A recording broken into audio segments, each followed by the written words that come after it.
जय हिंद प्यारे साथियों, कैसे हैं आप सभी लोग। आशा करती हूँ अच्छे होंगे। मेरे चैनल मिशन वर्दी में आप सभी लोगों का हार्दिक स्वागत है। सो साथियों, आज की क्लास में मैं आपको उत्तर प्रदेश सामान्य ज्ञान के विविध प्रश्न कराने वाली हूँ जो किसी न किसी एग्जाम में पूछे गए हैं और पेपर के पॉइंट ऑफ व्यू से बहुत ज़्यादा महत्वपूर्ण हैं। ठीक है, जैसा कि डेली लाइव क्लास में मैं आपसे क्वेश्चन पूछती हूँ तो आप लोगों के जो जवाब हैं वो फटाफट आते हैं। मुझे सच में बहुत अच्छा लगता है कि मेरा पढ़ाना सफल हो रहा है। ऐसे ही आप पढ़ते रहिए, मुस्कुराते रहिए, टेंशन मत लीजिए। ठीक है, आज आपकी क्लास 17 है।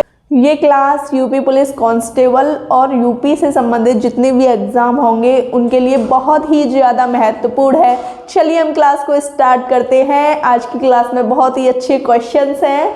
पहला क्वेश्चन है, बुंदेलखंड के अंतर्गत यूपी के कितने ज़िले शामिल हैं। ठीक है, ये काफ़ी इम्पोर्टेंट है। इसमें आपको 4 ऑप्शन दिए जाएंगे। उसमें या तो आपसे ये पूछ लेगा कौन सा जिला है जो बुंदेलखंड क्षेत्र के अंतर्गत आता है, या फिर आपसे ऐसे पूछ लेगा इनमें से कौन सा जिला बुंदेलखंड क्षेत्र के अंतर्गत नहीं आता, 4 ऑप्शन देके। ठीक है, तो इसने क्वेश्चन पूछा है बुंदेलखंड के अंतर्गत यूपी के कितने जिले शामिल हैं, तो आप कह दोगे 7 जिले शामिल हैं। कितने जिले शामिल हैं? 7। और वो कौन कौन से हैं याद रखने पड़ेंगे, इंपॉर्टेंट है। लिख लीजिए, झांसी, महोबा, ललितपुर,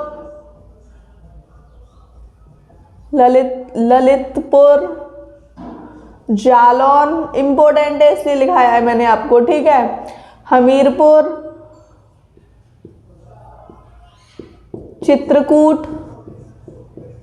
चित्रकूट, बांदा। कितने हो गए? 1 2 3 4 5 6 7। मोस्ट इंपॉर्टेंट है इसलिए आप लोगों को लिखाया गया है। अगला क्वेश्चन है आपका, राजकीय डीम्ड। सबसे पहले आप समझ लीजिए कि आपका जो ये डीम्ड होता है ये होता क्या है। डीम्ड का मतलब होता है मान्यता प्राप्त। ठीक है, समझ गए ना। राजकीय मतलब उत्तर प्रदेश की बात हो रही है, हम यूपी पढ़ रहे हैं। जहां भारत की बात होगी वहां देश लिखा आ जाएगा। ठीक है, समझ गए ना। राजकीय डीम्ड की स्थापना कब हुई? ये हुई थी आपकी स्थापना 1926 ईस्वी में। कब हुई? 1926 ईस्वी में राजकीय डीम्ड की स्थापना की गई। ठीक है, अगला क्वेश्चन है आपका, यूपी में दुग्ध उत्पादक सहकारी समिति की स्थापना किस सन में की गई? तो आप कह दोगे 1938 ईस्वी में की गई। ठीक है, और कहाँ पर की गई? ये आपके लखनऊ में इसकी स्थापना की गई। राजकीय दुग्ध उत्पादक सहकारी समिति की स्थापना, ठीक है, लखनऊ में की गई 1938 ईस्वी में। ठीक है, अगला क्वेश्चन है आपका, यूपी में प्रथम दुग्ध सहकारी समिति। देखो यहाँ उत्पादक आया था, है ना सॉरी, यहाँ पर आपका उत्पादक आया था और यहाँ प्रथम दुग्ध सहकारी समिति पूछा है, तो इसकी स्थापना 1917 में की गई थी। ठीक है, पहले इसकी स्थापना हुई थी, फिर इसकी स्थापना हुई थी 1917 में। ये की गई थी इलाहाबाद के कटरा में। ठीक है, इलाहाबाद के कटरा में इसकी स्थापना की गई थी। अगला क्वेश्चन है आपका, स्वामी हरिदास जी का जन्म कहाँ पर हुआ था? ये हुआ था इनका जन्म अलीगढ़ में। कहाँ हुआ था? अलीगढ़ में। स्वामी हरिदास जी का जन्म अलीगढ़ में हुआ था। इनकी जयंती कहाँ मनाई जाती है? स्वामी हरिदास जी की जयंती वृंदावन में मनाई जाती है। ठीक है, अब कंफ्यूज नहीं होना है कि जन्म इनका कहाँ पर है और जयंती कहाँ मनाई जाती है। ठीक है, सब कुछ आपको क्लियर कर दिया गया है। अगला क्वेश्चन है आपका, प्रसिद्ध शास्त्रीय गायक भीमसेन संबंधित है, किस घराने से संबंधित है? तो आप बता दोगे किराना घराने से संबंधित है। किराना घराने से संबंधित हैं।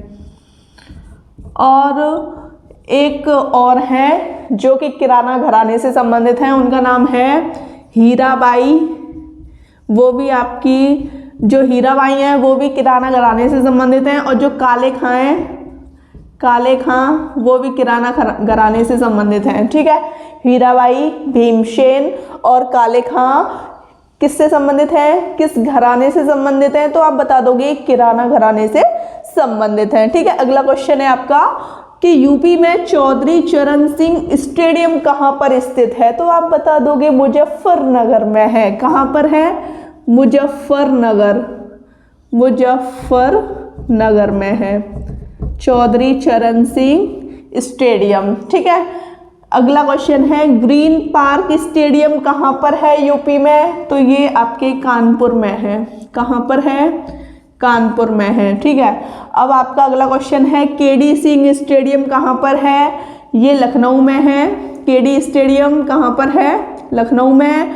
गुरु गोविंद सिंह स्पोर्ट्स कॉलेज कहाँ पर है, ये भी लखनऊ में है। ठीक है, ये भी आपके लखनऊ में है। ये आपके विविध हैं जो अक्सर पेपर में पूछे जाते हैं और आपको अच्छी तरीके से याद रखने हैं, अपने दिमाग में याद रखने हैं। जो भी लोग हमारे चैनल पर नए आए हैं वो चैनल को सब्सक्राइब कर दीजिए और वीडियो पसंद आ रही है तो वीडियो को लाइक कर दीजिए। ठीक है, अगला क्वेश्चन है आपका यूपी में स्थित वायुसेना के पैराट्रूपर्स ट्रेनिंग सेंटर। ये क्वेश्चन मैं आपको करा चुकी हूँ, याद आया होगा। एयरफोर्स करके लिखाया है, वायुसेना को इंग्लिश में एयरफोर्स कहते हैं। ये कहाँ पर है, ये आगरा में है। ठीक है, समझ गए। अगला क्वेश्चन है यूपी के किस जिले को मंदिरों एवं घाटों का शहर कहा जाता है, तो वो है वाराणसी जिले को मंदिरों एवं घाटों का शहर कहा जाता है। ठीक है, स्क्रीनशॉट ले लीजिए साथियों। अब आपका क्वेश्चन 10 कह रहा है यूपी में देश के कुल उत्पादन का लगभग कितने प्रतिशत गन्ने का उत्पादन किया जाता है। ठीक है, गन्ने का उत्पादन बता दीजिए। ये है आपका 45% उत्पादन आपके यूपी में किया जाता है। देश भारत से बात हो रही है। ठीक है, समझ गए। अगला क्वेश्चन है संपूर्ण देश, ये भी भारत आ गया है ना। संपूर्ण देश का कितने प्रतिशत चावल यूपी में पैदा किया जाता है, तो आप बता दोगे 12.77% चावल यूपी में पैदा किया जाता है। ठीक है, अगला क्वेश्चन है आपका संगमरमर के सामान के लिए यूपी का प्रसिद्ध जिला कौन सा है, तो वो है आपका आगरा। कौन सा जिला है, आगरा है। अगला क्वेश्चन यूपी के मथुरा और आगरा नगरों को पर्याप्त जल उपलब्ध कराने हेतु कौन सी परियोजना चलाई जा रही है। मैंने आपको परियोजना लिखाई थी ना, काफ़ी अच्छी तरीके से बोला था कि आप इन परियोजनाओं को याद कर लीजिए। 2 जिलों को ये परियोजना लाभान्वित है बहुत ज़्यादा, तो वो कौन कौन से जिले हैं, मथुरा और आगरा। और परियोजना का नाम है गोकुल बैराज परियोजना। ठीक है, ये वाली परियोजना मैंने आपको लिखाई है, गोकुल बैराज परियोजना। ठीक है, अब आपका अगला क्वेश्चन है यूपी के किस क्षेत्र में उष्ण कटिबंधीय नम पर्णपाती वन पाए जाते हैं। ठीक है, तो ये आपके 100 से 150 सेंटीमीटर वर्षा वाले क्षेत्र में पाए जाते हैं। ठीक है, वर्षा वाले क्षेत्र में पाए जाते हैं।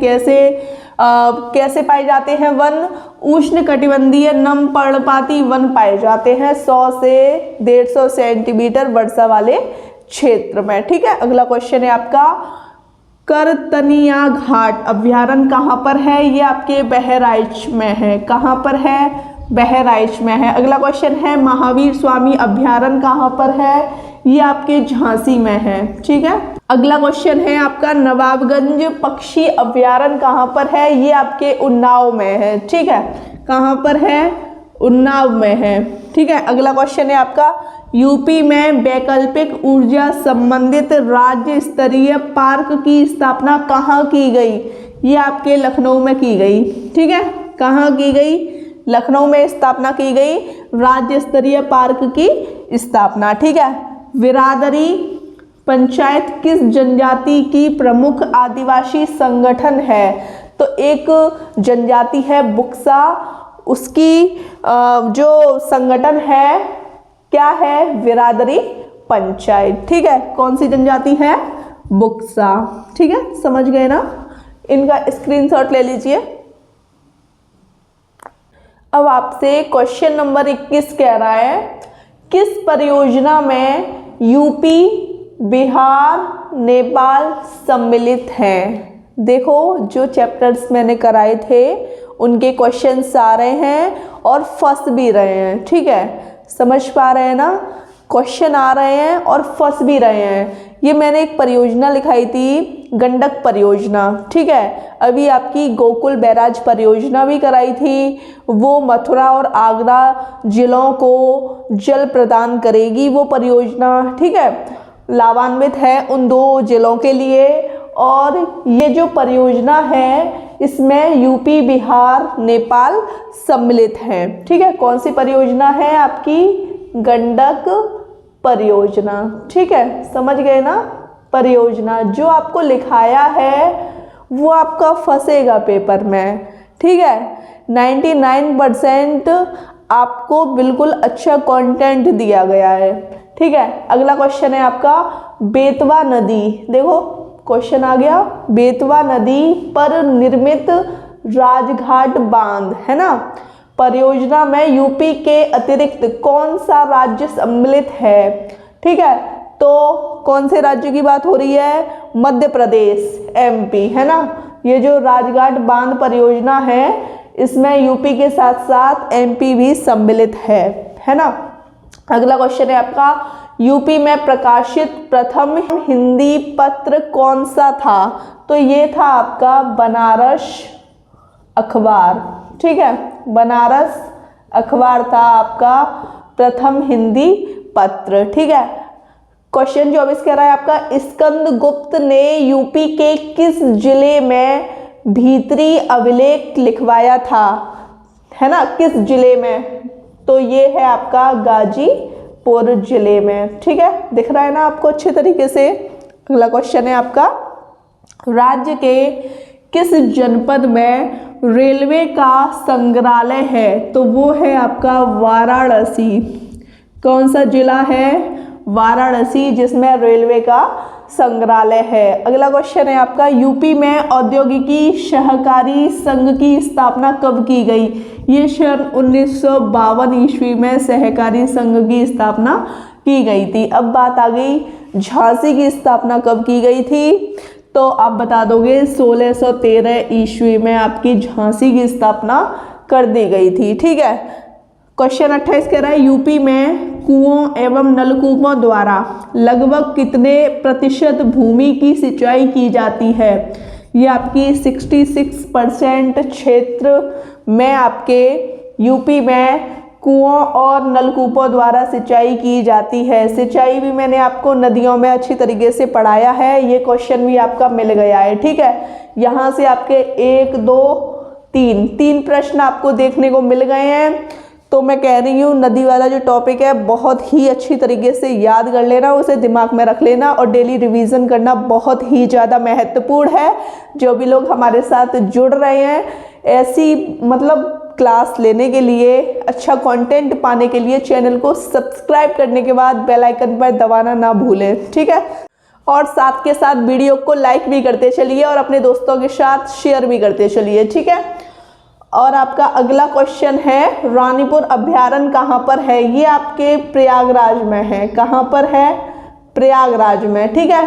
क्वेश्चन 30 यूपी का भारत के बाजरा उत्पादक राज्यों में कौन सा स्थान है? तो ये बाजरा उत्पादक राज्यों में यूपी का दूसरा स्थान है, ठीक है। स्क्रीनशॉट ले लीजिए। साथियों आपको आज की क्लास कैसी लगी मुझे कमेंट सेशन में बताइएगा। वीडियो अच्छी लगी हो तो चैनल को सब्सक्राइब कीजिए, लाइक कीजिए, शेयर कीजिए। जय हिंद।